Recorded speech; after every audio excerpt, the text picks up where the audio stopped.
The world had grown unnervingly quiet for months. The skies remained a flat, mournful gray, but no storm ever broke. Rain fell in listless, silent drizzles, and the wind sighed rather than roared. People walked with heads bowed, missing the deep, rumbling voice that had once shaken the window panes and vibrated in their chests. Children forgot the exhilarating fear and joy of a proper thunderstorm. The brilliant flashes of lightning seemed dimmer, almost apologetic, without their mighty companion. An immense, unspoken sadness blanketed the land, a longing for the powerful music that had once danced across the heavens. The clouds themselves hung heavy and still, like great, sodden blankets. Unable to weep properly, in a small cottage nestled near the Whispering Woods lived a thoughtful boy named Leo. Unlike others who slowly accepted the quiet, Leo felt the absence of thunder like a missing tooth.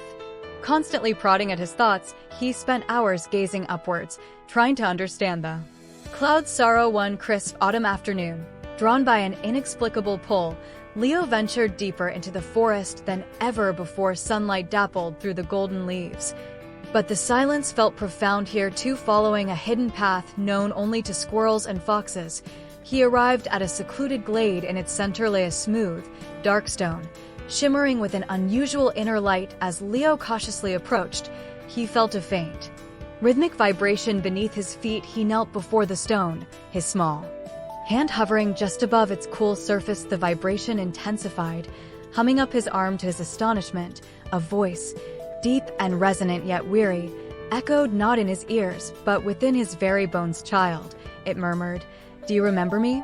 Leo gasped, realizing the stone pulsed with the captured essence of thunder itself. "Thunder?" he whispered, awestruck. "You a Euro retrapped here? But why?"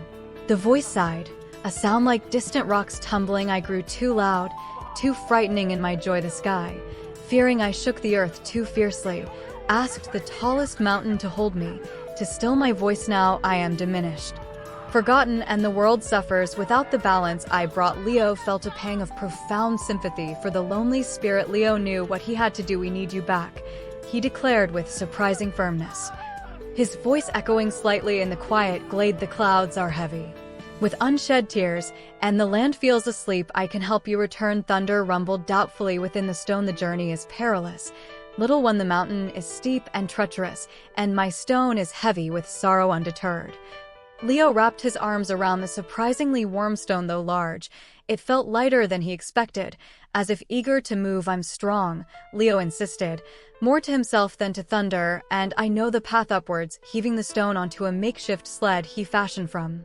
strong branches and vines.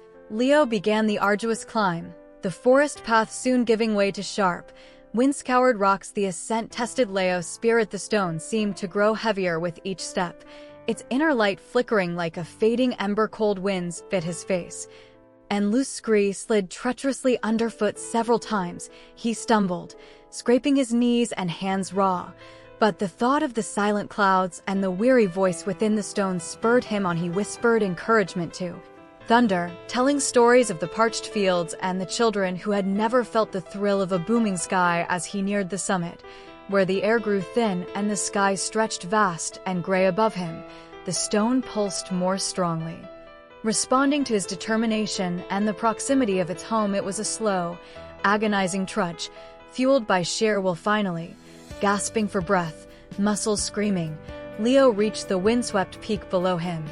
The world lay spread out like a muted tapestry above.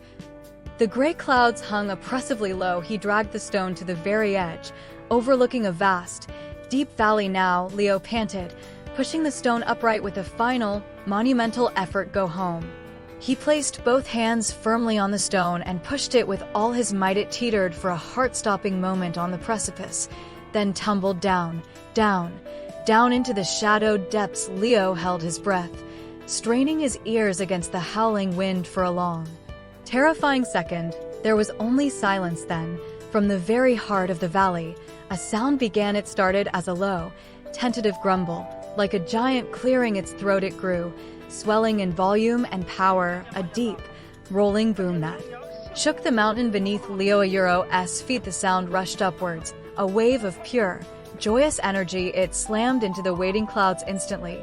They began to churn and swirl, darkening from gray to deepest purple, a brilliant fork of lightning, brighter than any Leo had ever seen, ripped across the sky, followed immediately by an earth-shattering crack of thunder that echoed for miles. Leo threw his head back and laughed, tears of pure joy mixing with the first fat, warm drops of rain that began to fall.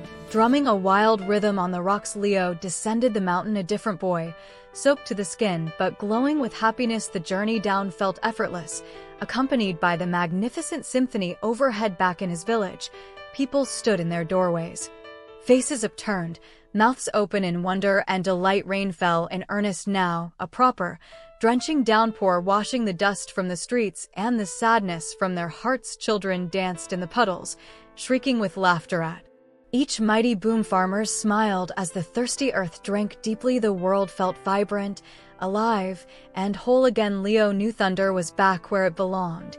An old friend returned, its mighty voice once again the drumbeat of the sky, cleansing and renewing the world with every glorious, resonant peal. As he drifted to sleep that night, the comforting rumble outside his window was a lullaby, a promise that the world Euro's heart was beating strong. And he knew every rumble carried a whisper of gratitude, a piece of his own brave heart beating in time with the sky.